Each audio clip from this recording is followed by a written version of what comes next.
Hello दोस्तों, मेरा नाम रोहित और स्वागत है आपका अपने यूट्यूब चैनल बीसीएस सेंटर में। तो आज की वीडियो में बताने वाला हूँ बीबीयू और बीबीएम की दोनों यूनिवर्सिटी है। इसके अलावा और भी कोई यूनिवर्सिटी है जहाँ पे आपका सिलेबस सेम है, तो आपके लिए भी इम्पोर्टेंट है। और ये क्वेश्चन हर यूनिवर्सिटी के लिए इम्पोर्टेंट है जहाँ पे सेम सिलेबस है। सेमेस्टर 6 वालों का है पॉलिटिकल साइंस कोर 13 का इम्पोर्टेंट क्वेश्चन इस प्रकार से है कि नागरिकता से आप क्या समझते हैं और नागरिकता के विभिन्न सिद्धांतों का वर्णन करें। ठीक है, तो हम इसको दो पार्ट्स में डिवाइड करेंगे आंसर को। पहला हम ये जानेंगे कि नागरिकता कहते किसको हैं, क्योंकि इसका कहना है कि नागरिकता से आप किस समझते क्या है। तो फर्स्ट मेरा ऑप्शन ये है कि नागरिकता का बारे में हमको डिस्कशन करना है। दूसरा कि नागरिकता के जो विभिन्न सिद्धांत है, जो विभिन्न नियम कानून दिया गया था नागरिकता के बारे में, उसके बारे में हमको लिखना है। ठीक है, तो चलते हैं, सबसे पहले समझते हैं कि नागरिकता क्या है। तो देखिए यहाँ पे नागरिकता वह स्थिति होती है जिसमें से कोई भी व्यक्ति राजनीतिक समुदाय का मतलब हो गया राज्य। ठीक है, राज्य का पूर्ण और उत्तरदायी सदस्य बनता है, अर्थात राज्य की सदस्यता को ही नागरिकता कहते हैं। देखिए, हम सबसे पहले आपको ये क्लियर कर दें कि नागरिकता होता है क्या, उसके बाद आपको सारा चीज़ कंप्लीट समझ में आएगा। नागरिकता का मतलब हो गया कि आज हम भारत के हैं तो भारत का नागरिक हैं। कल अगर हम पाकिस्तान में रहते हैं तो हम पाकिस्तान का नागरिक हो गए, चाहे हम जन्म कहीं भी लिए, बट हम जहाँ पे रह रहे हैं ना वहीं का नागरिक हैं। अगर हम अमेरिका में रह रहे हैं कुछ महीनों से तो हम अमेरिका का नागरिक हो गए हैं। ठीक है, तो नागरिकता वह स्थिति होती है ना जिसमें से कोई भी राज्य का पूर्ण और उत्तरदायी सदस्य बनता है। जैसे देखिए, सॉरी दोस्तों, बहुत ज़्यादा डिस्टर्बेंस होता है, तो क्या बताऊँ आप सभी को, वीडियो बनाने में इतना ज़्यादा तकलीफ होता है ना कि पूछो मत। ठीक है, तो नागरिकता वह स्थिति है जिसमें से कोई भी व्यक्ति जो होता है ना वो राज्य का पूर्ण और उत्तरदायी सदस्य बनता है। मतलब राज्य का पूरा सदस्य बनता है और उसका उत्तरदायी सदस्य भी बनता है कि उसको राज्य को भी चलाना होता है, उसका कुछ कर्तव्य दिया जाता है, कुछ अधिकार दिया जाता है। जैसे हम हैं तो हमें क्या है, हम पूर्ण जो ये व्यक्ति हैं वो किसका है, हम पूरा राज्य का है। राज्य का मतलब होता है देश, ध्यान रखना, राज्य का मतलब देश, यानी हम देश का पूरा क्या है, सदस्य हैं। और हमें देश के द्वारा कुछ कर्तव्य मिला हुआ है, वो कर्तव्य हमें निभाना है और कुछ अधिकार भी मिला गया। ठीक है, हमें अधिकार दिया गया और कर्तव्य निभाना पड़ता है। यानी जैसे हमें मिला है कि स्वतंत्रता का अधिकार, समानता का अधिकार, ये सब अधिकार मिला है। हमें कर्तव्य क्या मिला है कि किसी को मारना नहीं है, किसी को पीटना नहीं है, ठीक है, ईमानदार रहना है, ये सब कर्तव्य है। तो कहीं ना कहीं हमें देश के द्वारा हम पूर्ण रूप से किसी भी देश का क्या होता है, सदस्य होते हैं और पूरा का पूरा होते हैं, थोड़ा सा नहीं। और हमें कुछ अधिकार भी मिलता है और कुछ हमें उत्तरदायी, हमें कुछ काम भी दिया जाता है। ठीक है, कुछ अधिकार और कुछ काम भी दिया जाता है, उसी को हम नागरिकता कहते हैं। या तो फिर राज्य की सदस्यता को ही नागरिकता कहते हैं कि अगर हम किसी भी राज्य का, यानी किसी भी देश का अगर हम सदस्य हैं तो वहीं उसी देश का हम नागरिकता भी हैं, यानी जिसका सदस्य है उसी का नागरिकता है। ठीक है, अब यहाँ पे तो मैंने अपना लैंग्वेज में बता रखा कि नागरिकता का अर्थ क्या है। अब देखिए, विभिन्न विद्वानों ने, यानी अलग अलग विद्वानों ने नागरिकता को विभिन्न परिभाषाएं दिया है, जो इस प्रकार से है। आप सभी को पता है कि जब भी अभी हम लोग स्टैंडर्ड क्लास में चले गए हैं तो हम लोग अपना अर्थ को बताने से नहीं होगा, बल्कि और भी बहुत सारे विद्वानों ने भी इसके बारे में कुछ परिभाषा दिया है, वो भी बताना पड़ेगा। ठीक है, तो देखते हैं नागरिकता का जो परिभाषा दिया है अरस्तु ने क्या कहा। तो अरस्तु ने कहा, इसके अनुसार से नागरिकता वह स्थिति है जिसमें किसी भी व्यक्ति के पास अवकाश है तथा वे शासन व सार्वजनिक कार्यों में भाग लेते हैं। जैसे देखिए, अरस्तु ने कहा कि जो नागरिकता वह स्थिति होती है ना जिसमें से किसी भी व्यक्ति के पास अवकाश हो, अवकाश मतलब तो छुट्टियाँ हो। ठीक है, किसी भी व्यक्ति के पास क्या हो, छुट्टियाँ हो, तथा वे शासन व सार्वजनिक कार्यों में भाग लेता है। जैसे मान लो किसी भी व्यक्ति के पास छुट्टी है, अब जब छुट्टी है तो उसके पास खाली समय बचेगा और वो खाली समय निकाल करके शासन बनेगा, शासक बनेगा, सरकार बनेगा। फिर सरकार बनेगा तो देश का सेवा करेगा। कोई जरूर नहीं कि प्रधानमंत्री बने, चाहे वह वार्ड सदस्य बने, मुख्यमंत्री बने, राज्यपाल बने, कुछ तो बने। और अगर कुछ भी बनेगा तो देश का तो सेवा करेगा। तो इसका मतलब वही व्यक्ति क्या होता है, देश का नागरिक होता है, नागरिकता होता है। या तो फिर सार्वजनिक कार्यों में भाग लेता है, यानी सरकारी के काम में किसी न किसी रूप से अपना मदद करता है, हेल्प करता है सरकारी काम में। चाहे शिक्षक हो तो शिक्षक भी सरकारी कामों में हेल्प करता है ना। हम लोग भी बहुत सारे सरकारी कामों में हेल्प करते हैं, लेकिन हम लोग सरकारी कामों में हेल्प नहीं करते हैं क्योंकि हमें सरकार पैसा नहीं देती है। तो जो सरकारी जॉब होते हैं वो सरकारी लोग वही क्या करते हैं, सरकार के काम करते हैं। तो इनका कहना ये है साफ सुथरा कि जिसके पास खाली समय होता है, जो हमें किसी भी तरीक़ा से सरकार को मदद करती है, सरकार देश के लिए काम करती है, उसी को हम नागरिकता कहते हैं। इसका कहने का मतलब ये था। ठीक है, अब चलते हैं लॉस्की के अनुसार, तो समझते हैं कि लॉस्की ने क्या कहा। तो इसके अनुसार अपनी शिक्षित बुद्धि को लोकहित के लिए प्रयुक्त करना ही नागरिकता है। इसका ये कहना है कि जो भी हमारे पास शिक्षा है, ज्ञान है, बुद्धि है, उसको लोकहित के लिए प्रयुक्त करना, लोगों में बांटना, समझाना, उसको भला करना, मदद करना, यही हमारा क्या नागरिकता है। उसी व्यक्ति को हम नागरिकता कहेंगे। अगर कोई अपना बुद्धि को दूसरे को नहीं दे रहा है, मदद नहीं कर रहा, तो नागरिकता नहीं है। अब चलते हैं नेक्स्ट, बैटल के अनुसार। बैटल ने क्या कहा, तो इसके अनुसार नागरिक समाज के सदस्य है। इसने कहा कि जो नागरिक है वो समाज का सदस्य है, सिंपल सी बात है। और अगर इससे बड़ा लेवल पर जाए तो देश का सदस्य है, ठीक है। और समाज में सभी लोगों में बराबरी का अधिकार है। इसका ये कहना है कि जो समाज का सदस्य होता है कौन, नागरिक, और सभी नागरिकों को समाज में बिल्कुल समान अधिकार है, बिल्कुल बराबर अधिकार मिला हुआ है सभी को। और वही जो बराबर अधिकार लोगों को मिला हुआ है वही सारे लोग क्या हैं, समाज का नागरिकता है, देश का नागरिकता है। अब नागरिकता के विभिन्न सिद्धांत, तो यहाँ से आप लोगों ने समझ गया था कि क्वेश्चन जो था वो दो पार्ट्स में डिवाइड थे, ठीक है। पहला नागरिकता से आप क्या समझते हैं, एक अलग टाइप्स में डिवाइड था। अब दूसरा इसमें पूछा कि नागरिकता के विभिन्न सिद्धांत क्या है। तो नागरिकता के विभिन्न सिद्धांत यहाँ पे हम लोग देख सकते हैं कि नागरिकता के विभिन्न सिद्धांत इस प्रकार से है। पहला उत्तरवादी सिद्धांत, तो आपको सिर्फ पॉइंट याद कर लेना, बाकी उत्तरवादी सिद्धांत ने क्या कहा ये आपको रटने की जरूरत नहीं है, आप लोग एक बार में समझ जाओगे, ठीक है ना। तो उत्तरवादी सिद्धांत क्या है, तो यह सिद्धांत नागरिकों के पक्ष में है। किसके पक्ष में है, नागरिकों के पक्ष में है।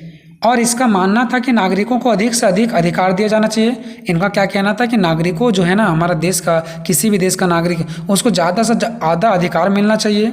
और यह भी कहता है कि सभी नागरिकों को समान अधिकार भी दिया जाना चाहिए। ऐसा नहीं कि किसी को ज़्यादा किसी को कम, सभी को समान अधिकार दिया जाना चाहिए। ऐसा उदारवादी सिद्धांत का कहने का मतलब था कि जितने भी सारे हमारे देश के नागरिक हैं सभी को समाज में समान अधिकार दिया जाना चाहिए।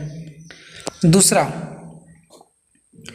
सविस्ता तंत्रवादी सिद्धांत, तो देखते हैं सविस्ता तंत्रवादी सिद्धांत क्या है। तो यह सिद्धांत कहता है कि राज्य एक विशाल उपक्रम है।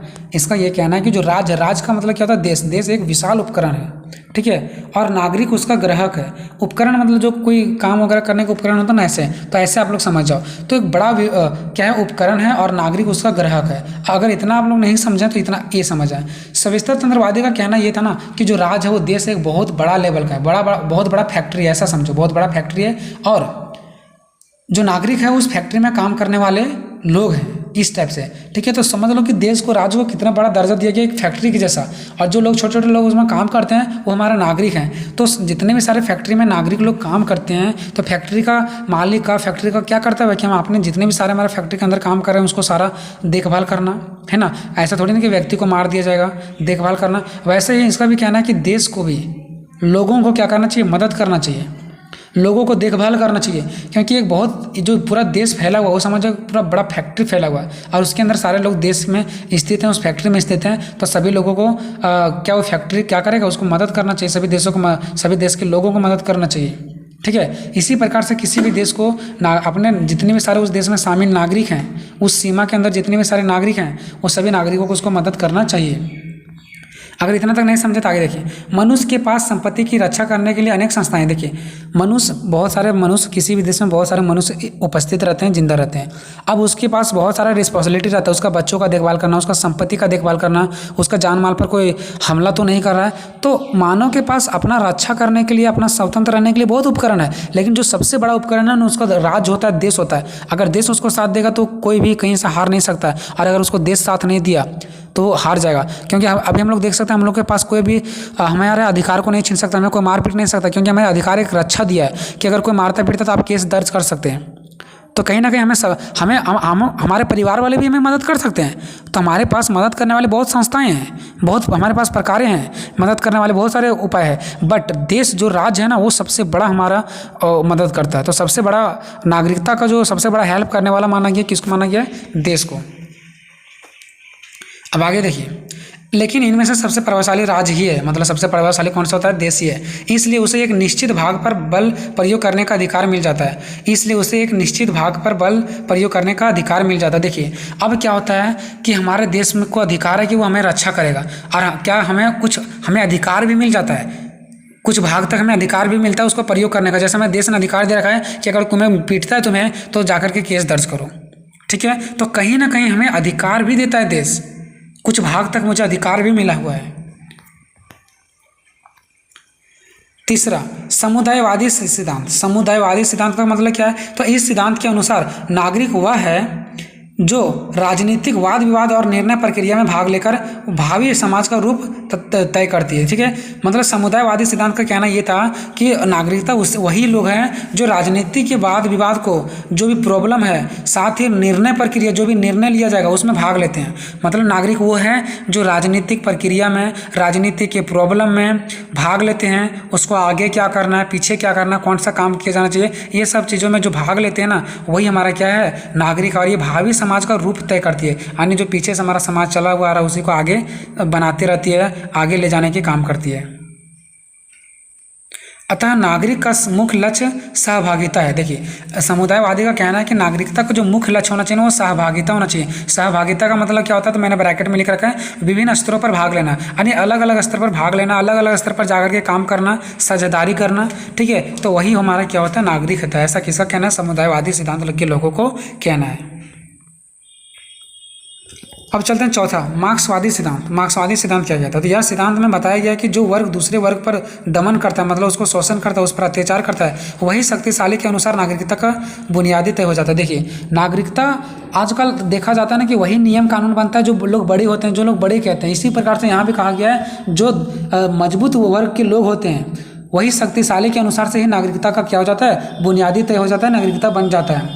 इसमें यह भी बताया गया कि समाज में सभी नागरिकों को समान अधिकार प्राप्त नहीं है। इसने ये कहा कि सभी समाज में नागरिकों को समान अधिकार प्राप्त नहीं है, क्योंकि नागरिकता वर्ग संघर्ष का परिणाम है। क्योंकि इसका ये कहना था ना कि नागरिकता जो है ना वर्ग संघर्ष का परिणाम है, कि जो जितना बड़ा लेवल पर है ना उसी के अनुसार से नागरिकता चलता है, उसी के अनुसार से समाज चलता है। ठीक है, उसी के अनुसार से नियम कानून बनता है। और जो छोटे लोग होते हैं ना उसको बहुत ज़्यादा मेहनत करना पड़ता है, बहुत ज़्यादा संघर्ष करना पड़ता है, तब उसे जाकर के नागरिकता मिलता है, तब उसे जाकर के वो अधिकार मिलता है। ठीक है, जबकि ऐसा नहीं होना चाहिए, सबको समान अधिकार मिलना चाहिए। पाँचवा, बहुलवादी सिद्धांत। तो इसके अनुसार से व्यक्ति और समुदाय के बीच पारस्परिक संबंध है। बहुलवादी सिद्धांत के लोगों ने कहा कि जो नागरिकता है ना वह क्या है, व्यक्ति और समुदाय के बीच परस्पर संबंध है। व्यक्ति और समुदाय के बीच में क्या होता है, परस्पर संबंध होता है। व्यक्ति समुदाय के खिलाफ कुछ अधिकारों का हकदार है तथा वह समुदाय के प्रति कुछ कर्तव्य का भी पालन करता है। अब इसका मतलब आपको नहीं समझ में आया, मैं बताता हूँ आपको। देखिए, बहुलवादी सिद्धांतों के लोगों का कहना ये था ना कि लोगों को कुछ क्या दिया जाता है, कर्तव्य दिया जाता है कि तुम्हें ये काम करना है, तो कुछ उसे अधिकार भी दिया जाता है। जैसे मैं फॉर एग्जाम्पल समझाता हूँ, टीचर लोग हैं तो टीचर लोग को अधिकार मिला हुआ है। क्या अधिकार मिला हुआ है कि आप लोग पढ़ाते हो तो आपको सैलरी मिलेगा, ये उसका अधिकार हो गया।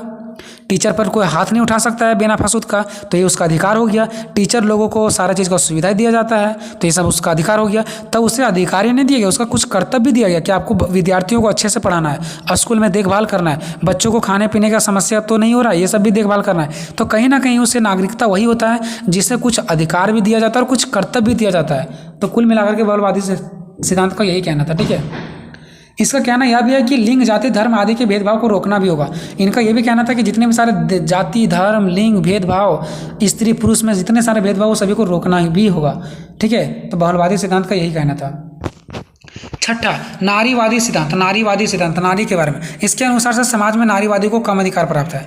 नारीवादी सिद्धांत के लोगों का कहना था कि समाज में जो नारी है, स्त्री है, उसको कम अधिकार प्राप्त है। तो हम कैसे कहेंगे उसको नागरिकता प्राप्त है? सो बिल्कुल उसको नागरिकता नहीं प्राप्त है। अगर स्त्री और पुरुष को समान अधिकार प्राप्त होता तो मैं मानता कि नारी को समान अधिकार प्राप्त है, बट नारी को तो समान अधिकार प्राप्त है ही नहीं, तो फिर उसे नागरिकता मिला कहाँ? तो इनका यही कहना था कि समान अधिकार प्राप्त नहीं है, इसलिए समाज में यह सिद्धांत नारी और पुरुषों के बीच समानता लाने का बात करता है। इसलिए नारीवाद सिद्धांत क्या कहता है, स्त्री और पुरुष के बीच बिल्कुल समानता होना चाहिए, बराबर का अधिकार होना चाहिए। चलो, अब यहाँ तक सब कुछ पढ़ लिया। अब निष्कर्ष में बताना कि अभी तक आप लोगों ने क्या समझा नागरिकता के बारे में।